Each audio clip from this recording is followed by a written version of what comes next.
खाली मुसलमानों के सहारे आप क्यों जीतना चाहते हैं? मुसलमानों के सहारे अकेले आप 100 सीटों पर नहीं, आपका सवाल बिल्कुल सही है। मैं तो अल्लाह के सहारे जी रहा हूँ और कामयाब होऊंगा। आपने गलत फहमी है आपको। और भी लोगों को मिलाइए। हाँ, बिल्कुल मिला रहे हैं भाई। कौन कह रहे हैं नहीं मिला रहे हैं?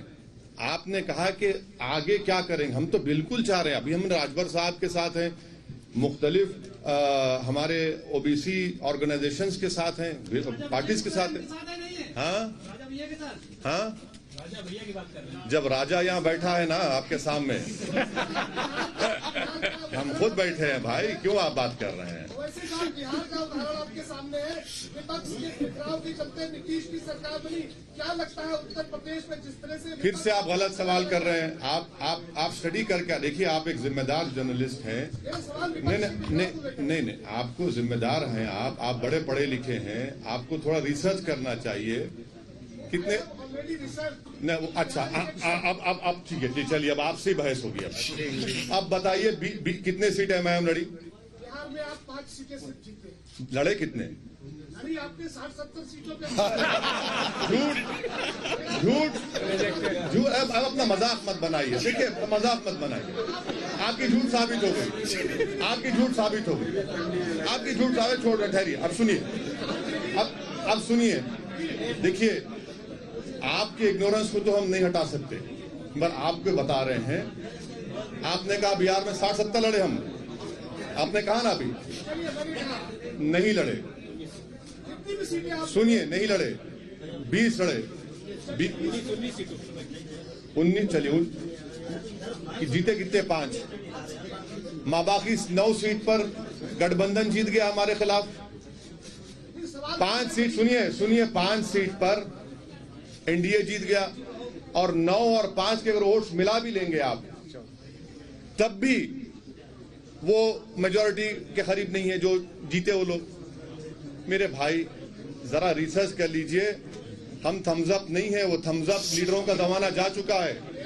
हाँ, आपका सवाल ये है, हम समझ चुके आपका सवाल ये क्या है। और हमारा जवाब ये है कि हम लड़ेंगे इलेक्शन।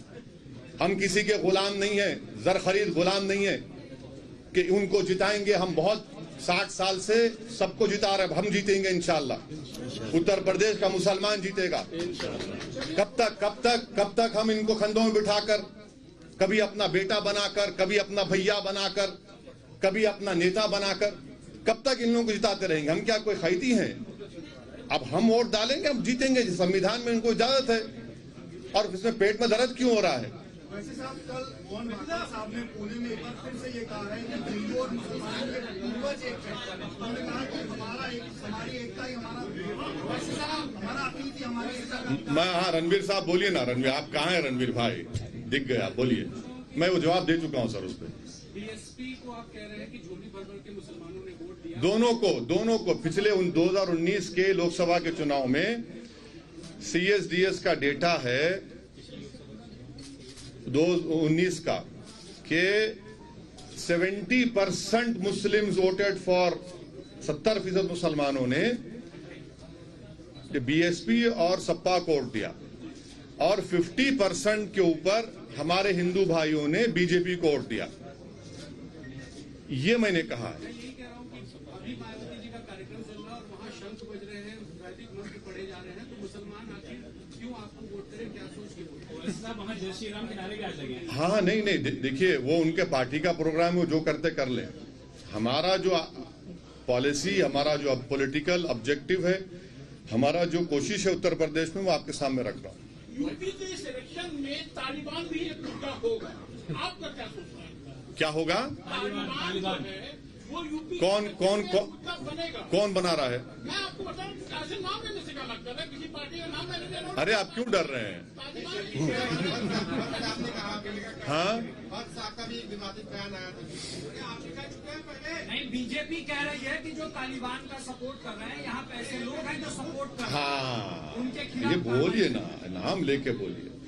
तो सुनिए, हाँ सुनिए, हकीकत ये है कि भारत के टैक्स पेयरों के पैसे 35,000 करोड़ रुपये हमने अफगानिस्तान में लगाए, जिसमें वाजपेयी सरकार भी सत्ता में थी, मनमोहन सिंह की सरकार और मोदी सरकार की 6.5-7 साल।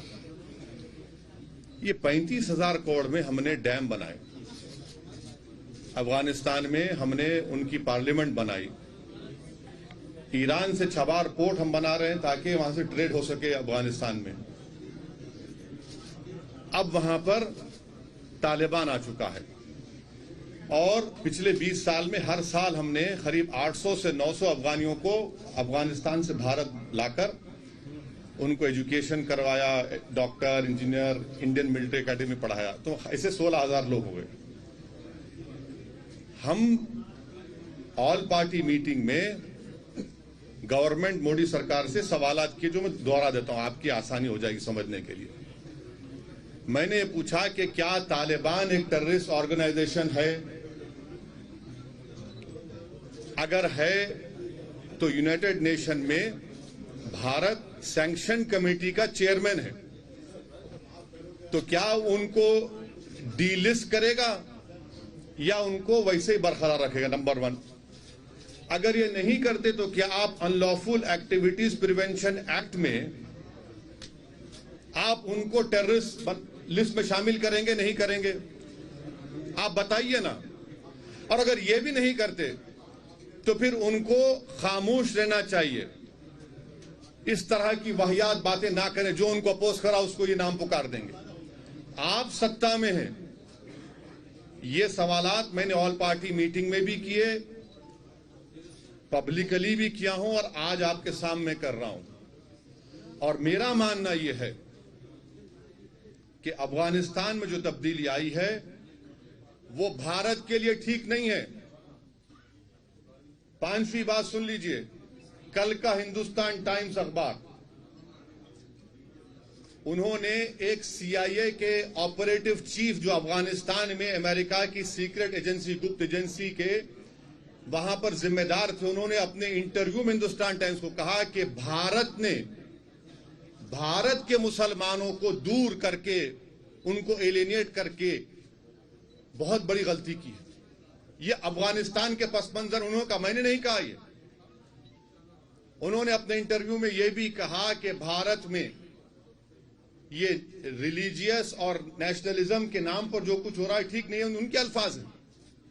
मैं फिर से आपके जरिए से मोदी सरकार से पूछ रहा हूं, वो जो CIA का जो जिम्मेदार आदमी अफगानिस्तान में था, जो ट्रंप सरकार को और बाइडेन को भी उनके लिए एडवाइस का, क्या वो सही कह रहा है, झूठ? अगर झूठ कह रहा है तो कंडेम करिए उसको आप। ये हमारे सवालात हैं।